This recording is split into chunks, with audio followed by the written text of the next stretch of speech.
Hello बच्चों, good morning. आज मैं बहुत दिन बाद वीडियो अपलोड कर रही हूँ क्योंकि मेरी बोर्ड एग्ज़ाम्स में 12th क्लास के चेकिंग में ड्यूटी लगी हुई थी। आज ही फ्री हुई हूँ और आज एक आपके लिए इंटरेस्टिंग टॉपिक लेके आई हूँ।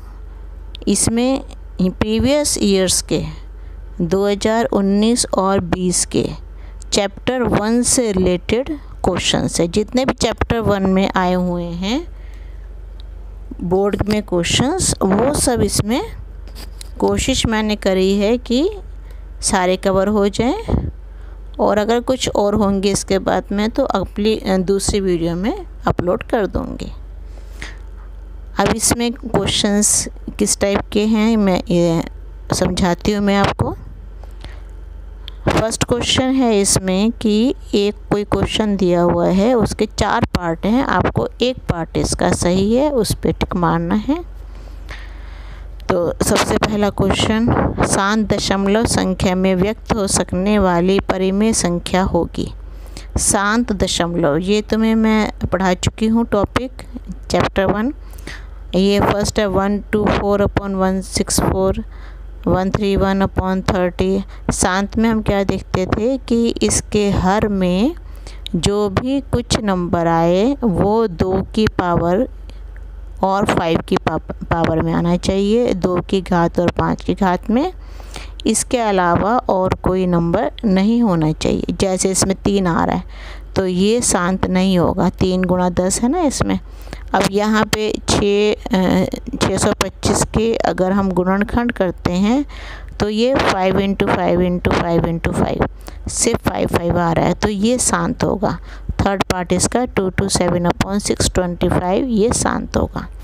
ऐसे इसमें देखेंगे शांत दशमलव कौन सा है, 277/210, 129/2 की पावर 2, 5 की पावर 7, 7 की पावर 5। अब इसमें देखो 7 आ गया नीचे, तो ये शांत नहीं होगा। ये देखेंगे तो 5 × 5 × 5 × 5 × 5, ये शांत, क्योंकि नीचे सब 5 आ रहा है, ये शांत होगा। 17 वाला शांत नहीं होगा। 210 वाला भी शांत नहीं होगा क्योंकि इसमें 3 × 7 × 2 10 आएगा। 3 और 7 आ गए इसमें, इसलिए ये शांत नहीं है। नीचे केवल 2 और 5 की फॉर्म में आने चाहिए। अब थर्ड ग पार्ट है इसका, किसी पूर्णांक m के लिए प्रत्येक धनात्मक सम पूर्णांक का रूप होगा। ये 4 ऑप्शन दिए हैं, m, m+1, 2m और 2m+1। हमें चाहिए सम। सम कौन सा होता है? अगर मैं यहाँ पे m को 1 कर दूँ, m को 1 भी लिख सकती हूँ, 2 भी लिख सकती हूँ, तो इसमें तो नहीं होगा। यहाँ पे अगर मैं m को 1 लेती हूँ तो 2 × 1 2 हो जाएगा। m को 2 लेती हूँ, 2 × 2 4। तो इसमें आंसर सारे सम पूर्णांक में आएंगे, इसलिए इसका 2m। 2 से गुणा करने के बाद कोई भी संख्या सम संख्या बन जाती है।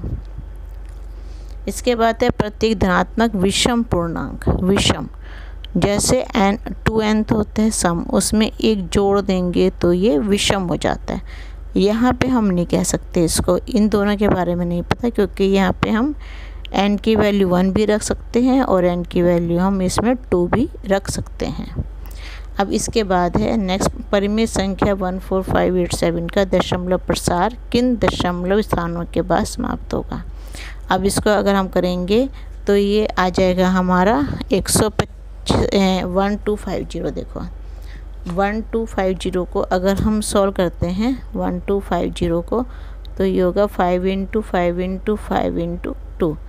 ये 2 5 तो मिलके बन गए 10। अब इसके लिए हमें 2 से यहाँ भी गुणा करना पड़ेगा, 2 से यहाँ भी गुणा करना पड़ेगा, और एक और ये तो 5 × 5 × 5 × 2 × 5, ये एक 2 हमें यहाँ चाहिए होगा। तो ये 10 ये बना देगा, 10 ये, 10 ये और 10 ये, 10 × 10 × 10 × 10। तो ये 1 2 3 4 हमारे 14 क्वेश्चन था हमारा 14587। 14587 इसमें 4 0 आ गई, तो इसका 1 2 3 4, 1 2 3 4। तो यहाँ पे हमारा डेसिमल प्रसार इसमें आ जाएगा। अब इसमें अगला क्वेश्चन है, कौन सा सह अभाज्य संख्याओं का युग्म है। सह अभाज्य संख्याएं होती हैं जो किसी एक नंबर से ना, जिसमें कोई भी कॉमन फैक्टर ना हो, कोई भी कॉमन नंबर ना हो। जैसे 14 और 35, इसमें 7 कॉमन है, ये भी 7 के टेबल में आता है, 7 to the 14, ये भी 7 के टेबल में आता है, 7 5 the 35, तो इसलिए ये सहअभाज्य संख्याएं नहीं हैं। 18 और 25, इसमें कोई भी नंबर कॉमन नहीं है। अगर इसका हम HCF निकालेंगे, महत्तम समापवर्तक निकालेंगे, तो वो 1 आता है इसका। तो जिनका भी महत्तम समापवर्तक 1 हो वो सह अभाज्य संख्याएं होती हैं। 31 और 93, 31 को हम 3 से गुणा करते हैं तो 93 आता है। तो इसमें ये इसके टेबल में 31 के टेबल में आता है 93, तो ये भी नहीं होगा। 32 और 62 ये दोनों 2 से भाग हो जाते हैं, इसलिए ये भी नहीं होगा। ये 18 25 इसका आंसर ये आएगा। 15 18 24 इनका लघुत्तम समापवर्तक ये आप निकाल लोगे अपने आप, आपको मैंने पहले ये वीडियो में सिखाया था।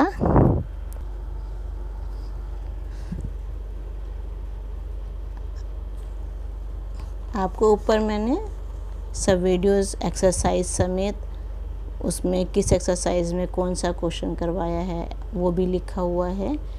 तो आप इन चैप्टर्स की एक्सरसाइज वाइज, क्वेश्चन वाइज आप वीडियो ओपन करके देख सकते हैं, और कुछ भी उसमें प्रॉब्लम आए तो वो आप उस मेरे से कमेंट बॉक्स में जाके पूछ सकते हैं। अच्छा, इसके बाद ये आता है, अब ये जो आएंगे क्वेश्चन ये 2 नंबर वाले क्वेश्चन होंगे। ये भी क्वेश्चंस मैंने आपको वीडियो में करवाए हुए हैं। सिद्ध कीजिए कि 2 + √3 एक अपरिमेय संख्या है। हो सकता है ये नंबर ना लिया हो, जो बुक में क्वेश्चन हो वही नंबर मैंने लेके आपको समझाया होगा, तो उसके जैसे ही होगा ये भी। कि उसमें क्या किया था मैंने कि 2 + √3 को मैंने a/b मान लिया था, परिमेय संख्या मान ली थी। आप उस वीडियो को जाके देखना, उसमें अच्छी तरह समझाया हुआ है। इसको आपने a/b मान के करना है। सिद्ध कीजिए 5 + √3 एक अपरिमेय संख्या। ये भी 2019 में ये क्वेश्चन दोनों आए हुए हैं, अलग अलग सेट्स में आए हुए हैं ये क्वेश्चंस। तो ये भी, इसको भी a/b मान के आप करना शुरू करोगे। इसके बाद बिना लंबी विभाजन प्रक्रिया किए दिखाइए कि परिमेय संख्या 17/8 शांत दशमलव है। अभी मैंने तुम्हें पिछले जो फर्स्ट क्वेश्चन था ऑप्शन वाला, उसमें मैंने तुम्हें बताया था कि अगर इसके हर में 2 या 5 आए तो वो शांत दशमलव होता है। अब इसके 8 के अगर हम गुणनखंड करते हैं तो 2 × 2 × 2 आता है। सिर्फ गुणनखंड में 2 ही आ रहा है, 2 नंबर आ रहा है ओनली, तो ये शांत होगा। अशांत ये होगा नहीं। पहले तो पूछा कि शांत है या अशांत है, तो पहले तो आपको ये करके दिखाना है कि ये शांत है, क्योंकि इसके हर में सिर्फ 2 आ रहा है। फिर बिना वास्तविक विभाजन किए इसका दशमलव प्रसार भी कीजिए। अब जैसे नीचे 3 2 आ रहे हैं, तो हमें नीचे 10 10 10 की फॉर्म में लेके आना, 0 0 की फॉर्म में लेके आना होता है। तो 3 2 है, तो 3 बार ये 5 से नीचे गुणा होगा, 3 बार ये 5 से ये ऊपर गुणा होगा, और तब उसको आगे सॉल्व करना। ये भी मैंने पहले वीडियो में सिखाया हुआ है। और 10 हमें बस मेन इसका होता है कि नीचे जो है वो 10 के फॉर्म में लेके आना है। जैसे नीचे 3 2 हैं तो 3 नीचे 5 आएंगे, और 3 बार 1000 नंबर गुणा करके 1000 बन जाएगा, 3 0 हो जाएंगी। बिना वास्तविक विभाजन किए इसका दशमलव प्रसार भी ज्ञात कीजिए। जैसे कि ये हो गया 17/8, तो इसको कर देंगे 17/2 × 2 × 2, क्योंकि 8 के गुणनखंड होते हैं 2 × 2 × 2। हमें नीचे बनाना है 10 10 10, तो हम क्या करेंगे, जैसे नीचे 2 × 2 × 2, नीचे 3 बार 2 है, हम नीचे 5 बार गुणा, 5 को 3 बार गुणा करेंगे, 5 × 5 × 5। अगर नीचे गुणा कर रहे हैं तो ऊपर भी गुणा करेंगे हम। तो 17 × 5 × 5 × 5 अपॉन, अब ये 5 और 2 और 5 को इकट्ठा एक ब्रैकेट में लिख देंगे, इस 2 और 5 को इकट्ठा एक ब्रैकेट में लिख देंगे, इस 2 और 5 को इकट्ठा एक ब्रैकेट में लिख देंगे। अब इसको गुणा कर लेना, ऊपर इसको गुणा करेंगे तो ये 2125 आ जाएगा, नीचे 10 गुणा 10 गुणा 10, 2125 अपॉन 1000। तो 3 जीरो आ गई यहाँ पे हमारी, यहाँ 3 जीरो आ गई, तो 3 डेसिमल पीछे तक चला जाएगा, 1 2 3, 2.125 ये इसका आंसर आ जाएगा। आप इसको इस टाइप से करेंगे। अच्छा, उसके बाद ये है √2 एक अपरिमेय संख्या है, √2 एक अपरिमेय संख्या है। तो इसको भी आपको मैंने ये करके दिखाया हुआ है। √2 मैंने जो क्वेश्चन में करा था वो √5 वाला करा था, वैसे ही आपको √2 का करना है। बिना लंबी विभाजन प्रक्रिया किए दिखाइए परिमेय संख्या 17/90 7 दशमलव। अब देखो इसमें इसके गुणनखंड करेंगे तो 3 भी आएगा, इसमें 3 × 3 और 2 × 5, तो 3 आ रहा है। तो 3 आने से ये अशांत हो जाएगा, शांत नहीं है, अशांत है। फिर जैसे √2 वाला था वैसे √3 वाला है, ये करके देख लेना, प्रैक्टिस हो जाएगी। इम्पोर्टेंट क्वेश्चन है ये। √3 एक अपरिमेय संख्या है। फिर है संख्याओं 130 और 280 का मासा यूक्लिड विभाजन एल्गोरिथम द्वारा ज्ञात कीजिए। ये मैंने तुम्हें उसमें वीडियो में करके दिखाया है, एक्सरसाइज 1.1, उसमें से सीख के फिर ये कर लेना। और इनके आंसर्स की मैं आंसर शीट में डिस्क्रिप्शन में डाल दूँगी, वो आप चेक कर लेना। जिसका आपका आंसर सही ना आए आप कमेंट बॉक्स में जाके मेरे से पूछ लेना और मैं उसका सलूशन करके आपको दे दूँगी। अब दर्शाइए 5√2 एक अपरिमेय संख्या है। इसको भी a/b मान लेते हैं और इसको ऐसा भी क्वेश्चन मैंने करवाया हुआ है, सीख लेना और ये करके प्रैक्टिस कर लेना इसकी। बिना लंबी विभाजन प्रक्रिया किए बताइए कि निम्नलिखित परिमेय संख्याओं में से किसके दशमलव प्रसार शांत होंगे और किसके दशमलव प्रसार अशांत होंगे। तो ये भी वही क्वेश्चन हो गया कि नीचे अगर आपका हर में अगर आपका 2 और 5 आए, 2 की घात या 5 की घात के रूप में आए, 2 की घात या 5 की घात के रूप में आए, तब तो ये शांत होगा, नहीं तो ये अशांत। जैसे ये तो इसमें सब 5-5 आएंगे तो ये शांत हो गया, इसमें 7 आ रहा है ये अशांत हो गया, ये शांत हो गया। इसमें 3 × 7 × 10, इसमें 3 आ गया, 7 तो चलो कट जाएगा, ऊपर 77 से 7 कैंसिल, फिर भी 3 आ रहा है एक्स्ट्रा, तो 3 आने से ये अशांत हो जाएगा। इसमें हमें काट के भी देख लेते हैं, काट के कटने के बाद फिर भी अगर शांत आया तो वो शांत हो जाता है। इसमें लेकिन 3 आ रहा है काटने के बाद, अगर 7 3 था 21, तो 30 नीचे आ जाए, 11 ऊपर आ जाएगा, लेकिन फिर भी 3 आएगा नीचे, तो ये अशांत हो जाएगा। अब ये 135 और 225 का महत्तम समापवर्तक यूक्लिड विभाजन एल्गोरिथम से करना, यही तो मैंने वीडियो में सिखाया हुआ है। इसके बाद अगला क्वेश्चन है आपका अभाज्य गुणनखंड विधि द्वारा 6, 72 और 120 का महत्तम समापवर्तक और लघुत्तम समापवर्तक निकालिए। ये भी तुम वीडियो में करवाए हुए ऐसे क्वेश्चन 3-3 का निकालना, उससे देखना, प्रैक्टिस करना और आंसर मैच कर लेना अपना। यदि संख्याओं 65 और 117 का महत्तम समापवर्तक 65m - 117 के बराबर हो के रूप में हो तो m का मान ज्ञात करना है। ये क्वेश्चन एनसीईआरटी में नहीं है बट इम्पोर्टेंट क्वेश्चन है, एग्ज़ाम्स में आया हुआ है। 65 और 117 का महत्तम समापवर्तक ये निकालोगे तो आएगा 13। इसको आप यूक्लिड एल्गोरिथम से निकालोगे तो ये 13 आ जाएगा। 65m - 117 को हम 13 के बराबर रखेंगे, ये आ जाएगा 65m - 117 बराबर 13, तो 65m बराबर 13 + 117, 65m बराबर ये आ जाएगा 10 1 2 3 100, m आ गया 130/65 2, m का मान आ जाएगा 2। इसको आप ऐसे करोगे। इसके बाद है क्या किसी प्राकृत संख्या n के लिए संख्या 6 की पावर n अंक 0 पर समाप्त हो सकती है। तो ये भी आपको क्वेश्चन ऐसा मैंने एक करवाया हुआ है। ये है बिना लंबी विभाजन प्रक्रिया के ज्ञात कीजिए कि 987 अपॉन 10,500 का दशमलव प्रसार शांत होगा। तो इसका भी आप ले लेना, गुणनखंड कर लेना। तो इसमें 5 दूनी 10, ये तो 100 के तो 2 और 5 हो जाएंगे, 5 दूनी 10, 5 का 5, 21 यहाँ से आ जाएगा। तो 3 और 7 आ रहे हैं, तो इसका मतलब अशांत हो जाएगा। अच्छा 3 और 7 आ रहा है, यहाँ देख लेना, अगर कट रहा होगा 987 से कुछ कट रहा होगा तो फिर उसके हिसाब से शांत और अशांत आप करके देखना। अब इसके बाद ये है इम्पोर्टेंट क्वेश्चन है, 17 गुणा 5 into 11 into 8 into 2 plus 2 into 11। तो इसका एक दो क्वेश्चन मैंने इसी की एक्सरसाइज के कमेंट बॉक्स में भी करे हैं। इसमें कुछ बच्चों को समझ में नहीं आया था, उन्होंने कमेंट बॉक्स में पूछा था, तो ऐसे एक क्वेश्चन का सोल्यूशन मैंने उसमें भी करके दिया था। और इसमें देखो, इसमें क्या आएगा, 2 इंटू 11, ये 2019 में एग्ज़ाम में आया हुआ है। ये आपके 2 इंटू 11, यहाँ पर भी कॉमन है 2 11 और यहाँ पर भी 2 इंटू 11 कॉमन है।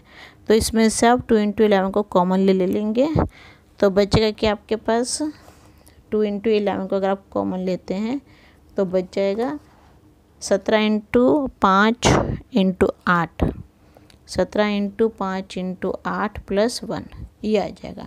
इसको आगे सॉल्व कर लेना और ये बताना कि भाज्य संख्या जो होती है वो अभाज्य संख्याओं के गुणन के बराबर होती है। तो उसको जो भी इसमें आएगा सॉल्व करके उसको अभाज्य संख्याओं के गुणन के रूप में लिखना है, तब वो भाज्य संख्या हो जाएगी। ये भी जैसे ऊपर क्वेश्चन था, बिना लंबी विभाजन प्रक्रिया के दिखाइए कि ये शांत है या अशांत है। देखो इसमें 7 आ रहा है, 2 और 5 होते तो ये शांत हो जाती, 7 भी आ गया तो इसका मतलब ये अशांत हो गई, और 7 ये ऊपर कहीं कट भी नहीं रहा है। फिर इसके बाद 5 माइनस √3 एक अपरिमेय संख्या है। ये इसको, ये 2020 में आया हुआ ये क्वेश्चन, इसको a/b के रूप में लिख लेंगे और आगे सॉल्व कर लेना, ये सिखाया हुआ है तुम्हें। फिर है 241/4000 इजिकल टू 241/2 की पावर m इंटू 5 की पावर n। तो m और n के मान देखो, इसको क्या करोगे, 4000 को आप गुणनखंड करोगे तो ये 2 और 5 के फॉर्म में आ जाएंगे। 2 की पावर जो होगी और 5 की पावर होगी, तो m की वैल्यू और n की वैल्यू आप लिख दोगे। 2 की जितनी पावर, इसका पहले एलसीएम निकालोगे 4000 का। अच्छा इसके बाद फिर भाग की प्रक्रिया किए बिना इसका दशमलव प्रसार भी लिखिए, वो मैंने अभी आपको सिखाया था और पहले वीडियो में बता चुकी हूँ और अभी भी बताया थोड़ी देर पहले। फिर है इसके बाद 20वां क्वेश्चन, संख्याओं 1656 और 4025 का मासा यूक्लिड विभाजन प्रमेयिका द्वारा ज्ञात कीजिए। तो इसको ऐसा एक क्वेश्चन, इसको अंदर रखोगे, 4025 को अंदर रखोगे, 1656 को बाहर रख के भाग करोगे और इसको मासा निकालोगे, महत्तम समापवर्तक इसका निकालोगे। इसके बाद है अभाज्य गुण विधि द्वारा 96 और 404, अभाज्य गुणन विधि 96 का अलग से निकालोगे एलसीएम और 404 का अलग से निकालोगे और दोनों का मासा निकालोगे। फिर महत्तम समापवर्तक निकालोगे, जो कॉमन है ये भी तुम्हें सिखा रखा है मैंने, 96, और इसको यूक्लिड से नहीं करना है, 96 का आपको अलग से करना है। अभाज्य गुणनखंड 404 के अलग से करोगे, दोनों में जो कॉमन आएंगे वो महत्तम समापवर्तक होगा। और फिर उसके बाद इसमें आप सूत्र लगाओगे कि दो संख्याओं का गुणनफल इजिकल टू महत्तम समापवर्तक इंटू लघुत्तम समापवर्तक। दो संख्याएं तो ये हो गई 96 और 404। महत्तम समापवर्तक इसका आप निकाल लोगे और लघुत्तम समापवर्तक, इसमें सूत्र में बता देते फिर से आपको, ऐसे सिखाया भी हुआ है। दो संख्याओं का गुणनफल equal to HCF into LCM। यहाँ पे तो हो जाएगा 96 इंटू 404 इजिकल टू HCF निकाल लोगे आप जो भी आएगा आपका, और LCM आप इस तरह से निकालोगे, इस सूत्र से आप इसको निकाल लोगे। अब इन सब क्वेश्चन की प्रैक्टिस करना, सारे इंपॉर्टेंट क्वेश्चन है, चैप्टर 1 आपका इससे पक्का हो जाएगा। और आपको बोर्ड के एग्ज़ाम्स में ज़्यादा प्रॉब्लम नहीं होगी। जो भी कुछ आपको प्रॉब्लम है आप कमेंट बॉक्स में पूछ सकते हैं। सब्सक्राइब कर दिए आप चैनल को, ताकि जो भी मैं वीडियो डालूँगी आपके पास नोटिफिकेशन आ जाएगा। ओके।